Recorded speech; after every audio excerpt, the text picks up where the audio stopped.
Imagine you take your phone, but you drop it on the floor. The screen is broken, you need to repair it. Perhaps it also happened to you before. How great would it be if this screen could repair itself?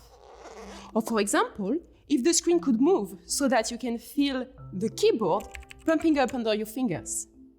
I'm a chemist and I explore strategies to bring materials to life. To achieve this, we need to control the structures of the molecule inside the materials. The challenge there is to understand how molecules come together and interact. These interactions are reversible bonds so that they can form, break, and reform.